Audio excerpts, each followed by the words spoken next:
My name is Ashish Thakur. I'm going to go through some housekeeping, get this thing rolling so we can get our distinguished panelists up here. I'd like to congratulate the group. What a great turnout we've got here. When we started this thing in 1998, never really envisioned this, but thanks to the leadership of all these guys here, including Madhu and Neil Katod, this thing has really taken off. It's a surprise.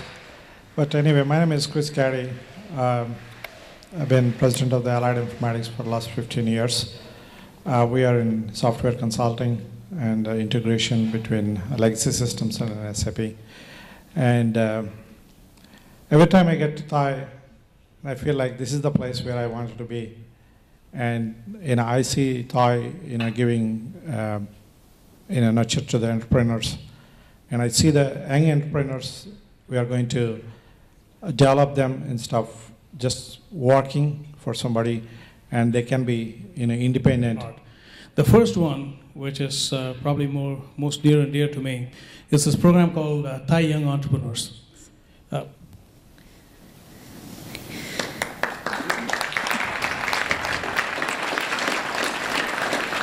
We have everyone from a serial entrepreneur to a gentleman who's worked strategically with CEOs and provide a lot of excellent negotiation. Like all of you to be part of Vista, which is the key event for Thai Atlanta, April 13th and 14th. We're going to bring a great set of keynote speakers and panelists for this, and we want to make sure that we... And elected Deepak Raghavan as the chairman. So Deepak, if you want to wave. So Deepak is one of the founders of Thai Atlanta, as well as a founder of Manhattan Associates, an attorney who was going to China for business meetings. And then I spoke to Rajiv Dhawan, who's the speaker in February, who had just returned from Chile. Then I came and met, of course, our panelists, some of them, two of them for the first time. And I was wondering if, this was, he's also, very interestingly, the honorary consul for India in the United States.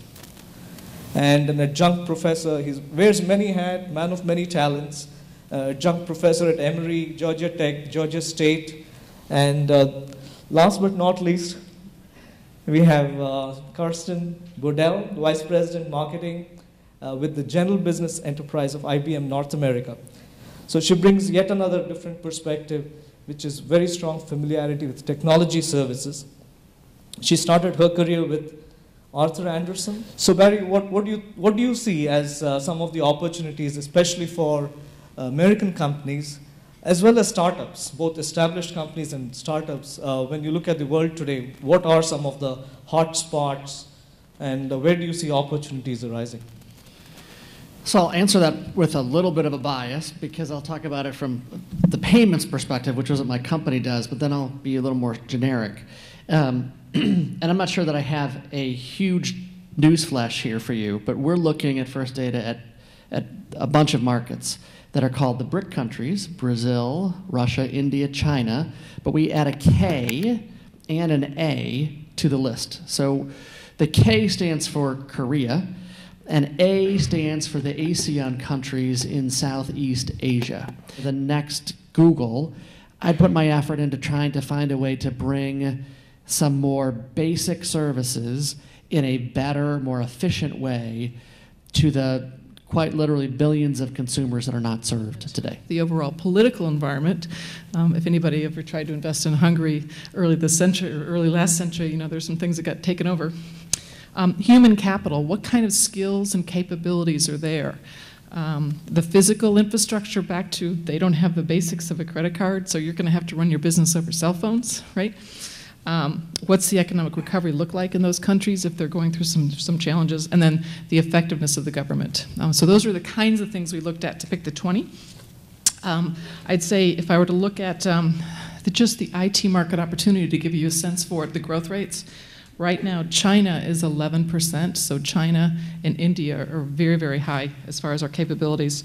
Overall, those growth markets are growing 7%.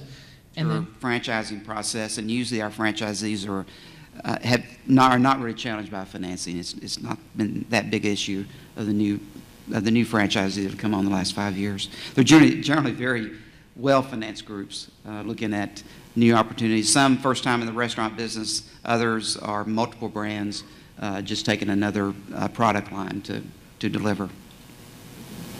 Constantine, any comments on IBM's own experience in joint ventures, acquisitions? I'll make one comment is, if you're looking at going into a market and selling, you really want to have a local team on the ground. So an acquisition is a pretty easy way to go get that done. I think a few years ago, we were the #1 employer in India, right, as a US-based corporation. I think we've been surpassed. Somebody else bought somebody. But, the idea is you go in, you get it going, and then you end up staffing it long-term with local employees. When we go in as a subsidiary or a joint venture, it's usually based on the laws or the culture. So, for example, there's no IBM in Saudi. It's Saudi business machines. So we operate very, very closely, but for whatever reason in that country, we are set up with that legal entity to run that. So much is on the local laws as well. But we've been kind of on an acquisition binge, so at 113 or whatever it is. So, it's really, the acquisition is probably the first way in. Thanks. Have you all had any experience in terms of countries where local partners are a must, where you cannot have 100% ownership? Any experiences of that kind? Was for us to sign one piece of paper which says you will comply. The boycott office sends out a questionnaire. If you sign it and send it back, then everything will go away. But the fact is, if we had signed that as a company, we would have been in violation of the U.S. anti-boycott laws. And so there was a lot of pressure from Syria, a lot of pressure internally to sign that piece of paper, and it was in my office, and I wouldn't sign it. And eventually, a couple months down the road, we got through the law system, and they allowed us to have the trademarks registered and keep the stores open. But you got to really have a principled way of doing business internationally and stick to your guns, and even in spite of pressure from the foreign businesses or whatever. I think that was an important lesson learned, and it worked out at the end. And if it hadn't, then we would have been out of Syria. But you do have to really stick to your principles, and that's part of doing business domestically or internationally. Just stick to your core values. So I'd say two things. First, the value of partners cannot be underestimated, especially mentoring markets where you don't have core competency. I've gotten to a point of view which is very clear that I'd rather have 50% of something really successful than 100% of something that doesn't work. So sharing with a partner that can help you accelerate and be a success in a marketplace is hugely valuable. Second thing is, I call it the law of twos. It's about setting expectations. This has been an extremely interesting evening for me. The reason I am so intrigued is that I'm here as a foreigner. I represent that country that does $1 million of business a minute with the United States, and I'm here with my colleagues Sandeep and Bill over here. I represent the Canadian Foreign Commercial Service. And as I'm listening to you describe the challenges... The Coca-Colas, the IBMs, the folks like that, they are so networked into those countries, they usually only come to us for major strategic issues. Important things that have to do with FDI, or if there's some kind of legal situation that they need to get some support from the U.S. government. But for the new guys, the entrepreneurs, the smaller folks that are looking at going into a market like India... So, thank you very much. That was fascinating. And I think the richness of the varied experiences, I think that was really valuable to all of us. And again, thank you for spending your evening with us. And thanks to all of you.